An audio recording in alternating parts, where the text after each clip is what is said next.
Ek groet jou weer met 'n lekker oggend koffie op hierdie Sondagoggend, die 15de Desember. Ons is 10 dae van Kerstyd af, van Kersfees af. En ja, hierdie jaar het absoluut so vinnig gegaan. So vinnig alles verby. En as jy ooit fees het Kersfees en as jy weer ooit fees ons in volgende jaar. En dan pak ons weer alles nuut aan. So as daar iets is wat jy nog wou gedoen het, nie het nie gedoen nie, moet jy nou maar laat oorstaan, want jy gaan dit nie gedoen kry nie. Môre Petro, welkom hier by ons vanoggend ook met 'n oggendkoffie. Dankie dat julle dit saam met my deel. Môre Betty van Sail, welkom hier by ons. Dis lekker. Kan ook nie my sit kry vanoggend hier nie. Môre Mimi en Jan van Nieuwenhuisen, hulle gister gekry daar, so lekker om weer 'n bietjie te blad te skud en te gesels. Petro, môre en welkom hier. Ellen, daar kom Ellen ook ingeskakel. Tessa is nie vanoggend hier rond nie, sy het kuiergaste, twee maatjies wat hier bietjie kom kuier en speel. So, môre Debbie, niemand, Vincent, Elna Sutherland. Tessa moet twee worshonde oppas van die kinders wat weg is see toe. So, hulle gaan mal hier buitekant. Ek wil met jou ietsie deel vanoggend op pad na Kerstyd. Môre Johan Kutse, welkom hierso. Noontjie van 'n berg, welkom hier by ons. En hierdie boodskap wat ek met jou wil deel vanoggend, hierdie storie, hierdie verhaal, kan dalk vir jou in hierdie tyd iets beteken. En jy kan dit dalk oor gaan vertel, sodat dit weer vir iemand anders iets kan beteken. Ek wil vir jou vra vanoggend, waarheen is jou skip van drome op pad?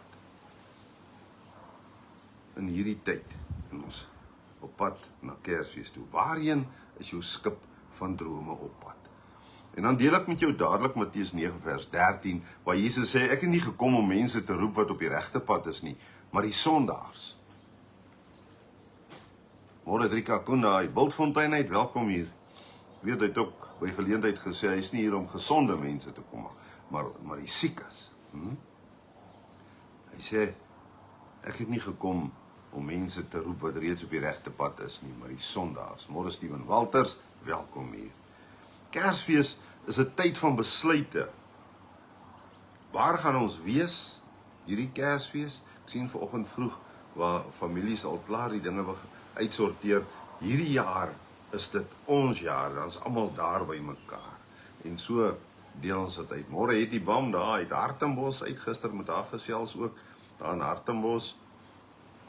Hulle kuier lekker daai kant. Maar sy's meer daar as hier in Bloemfontein, lyk my ons as ek sal met soontoe skuif laat ons kan besigheid maak dan. By wie is jy hierdie jaar met jou Kersfeestyd? Dis familietyd, dis gesinstyd, mense moet by mekaar wees, omgee tyd. Waar gaan ons wees? Wat gaan ons eet? En wie gaan wat kry vir 'n geskenk? Dis die grootste ding. Wie gaan wat kry vir 'n geskenk? Maar wat gaan ons eet? Kom ons kry so 'n bietjie spyskaart reg. Vir my is dit altyd die lekkerste, daai koue vleis en slaaie. Geniet dit verskriklik. As jy in die winkels beweeg, hoor jy die hele tyd net Joy to the World en Jingle Bells oor die klankstelsels. En so moedig hulle die verkope aan. Maar net dit werk. Môre, welkom hier. Môre Logan Marits, welkom hier by ons. Jy stap in hierdie winkel in en jy hoor Jingle Bells, Joy to the World en so gaan dit aan. En dit sit jou in hierdie Kersstemming, dit herinner jou en dan wil jy koop, dan wil jy geskenke koop. Vir wie kan ek nog wat koop? Jy en mamma het dalk al 'n geveg of twee gehad oor die geskenkkopery. Dalk nog voor jy die eerste een gekoop het, het jy al gestry oor wie gaan wat koop. Kom met jou die volgende verhaal deel. Dit is 'n bekende verhaal, maar ek deel hom met jou om jou geheue te verfris. Ek deel hom met jou hierdie verhaal gekoppel aan die Kerstyd. En die vraag is, waarheen is jou skip van drome op pad? Ek wil met jou hierdie gedeelte weer deel. Sy het bekend gestaan as die skip van drome. Sy was 890 voet lank, 14.000 mense het aan haar gebou. Die anker het 15,5 ton geweeg en is deur 20 perde van die fabriek af tot by die skip getrek. Die binnekant van hierdie skip het 10 maande geneem om te voltooi. Altesaam 'n paar miljoen ure se werk van Louis Quinze. Klassieke Versailles en Victoriaanse versierings, Crownberger skilderye, Franse kafees, Turkse baddens, is maar 'n paar om op te noem. Sy is ook genoem die onsinkbare skip. En in 'n koerant van 1912 word berig dat selfs God haar nie kan sink nie. Môre Betsy Kutse, welkom hier by ons. Dis die berig in 'n koerant van 1912. Maar op Sondag aan 12 April 1912 sink die Titanic binne 2 ure en neem 1500 lewens saam na haar watergraf. Hallo Chantel, die Fosters daai Karoo uit, ons jongste. Ook ingeskakel, Amanda Erasmus, môre, hier kom die familie nou in, die kinders, die niggies, lekker om julle almal hier te sien op hierdie oggend so op afstand. Môre Kobus Konradi, welkom hier. Tydens hierdie 2 ure van hierdie skip het interessante verhale afgespeel. Daar was te min reddingsbote. Die rykes en die vernames het gesorg dat hulle eerste plek kry. En later het die kaptein oor sy megafoon afgekondig dat net vrouens met babietjies plek op die reddingsbote mag kry. 'n Man met 'n babietjie in sy arms het verby 'n vrou gehardloop wat nie 'n kind gehad het nie. Vir haar was hierdie aankondiging 'n doodsvonnis. En skielik het haar situasie verander. In 'n oogwink kan situasies verander. Dis iets van 'n boodskap wat ek ook vanoggend vir jou wil gee. Hierdie vrou se situasie, môre het die Klaas en welkom hier. Hierdie vrou se situasie verander in 'n oogwink. Hierdie man met sy kind in sy arm wat by haar verby hardloop, draai terug. En hy sit die kind in haar arms en hy sê vir haar, dit is joune. Hardloop vir jou plek op die reddingsboot. Wat 'n geskenk in hierdie omstandighede. Hierdie vrou het gesien, die einde is in sig. In 'n oogwink verander haar situasie. En sy kry die grootste geskenk in hierdie omstandighede. Ek wil vir jou vra vanoggend, wat is jou grootste geskenk? Ons is almal daarvan bewus dat ons lewensvaart iewers soos die Titanic gaan sink. Ons is ook bewus daarvan dat nie almal in hierdie lewe die reddingsboot van Jesus gaan haal nie. Met Kersfees kom sit God opnuut weer sy kind in jou arms en hy sê vir jou, dis joune. Hardloop na my reddingsboot. Moenie wag tot dit te laat is nie. Wanneer 'n skip sink, word daar lug uitgeblaas, water word ingesuig. Wag jy tot dit te laat is? Word jy saam ingesuig? Al spring jy? Meeste mense wat hulle lewe in die Titanic ramp verloor het nie verdrink nie, maar het verkleim.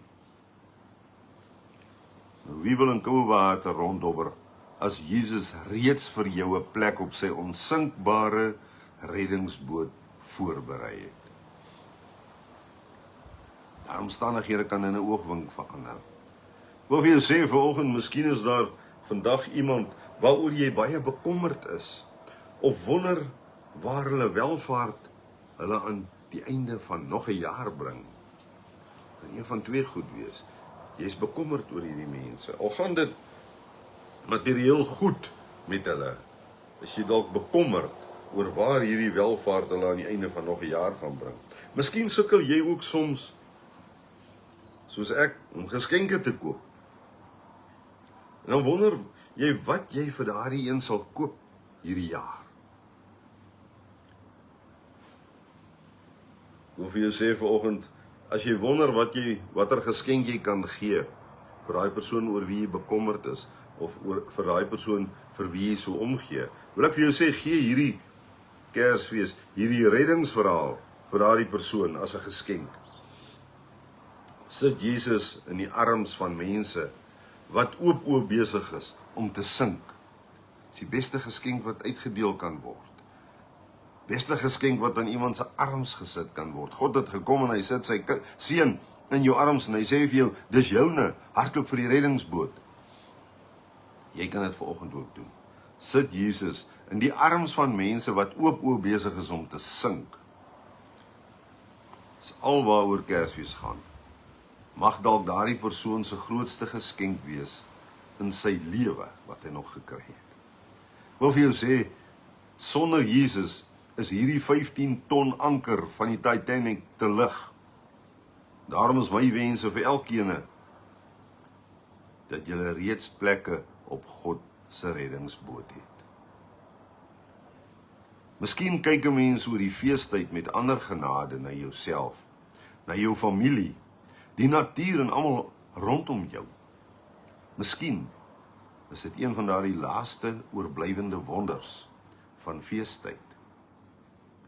Ek wil met jou iets deel vanoggend ook, en volgende Sondag gaan ek weer met jou deel. Voor ek hier afsluit wil ek sommer vir jou sê en herinner dat in jou nuuskierig maak. Volgende Sondag wil ek met jou iets baie spesiaal deel. En dit gaan, môre Henry en Else, welkom hier by ons.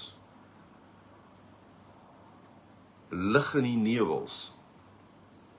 En ek kan vir jou sê, meeste van ons gaan met daardie verhaal assosieer.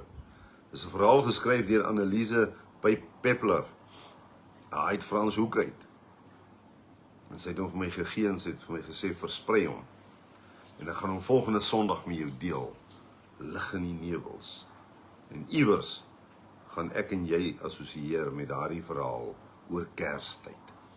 Ek wil met jou iets deel oor iemand wat sommer so uit die Karoo Kersfees deel. Terwyl die nagskof met sy kudu's aanskuif en my omhels, terwyl die son met sy voëls wegkruip, hinker ons na aanvaarding op sosiale platforms en in vriendekringe.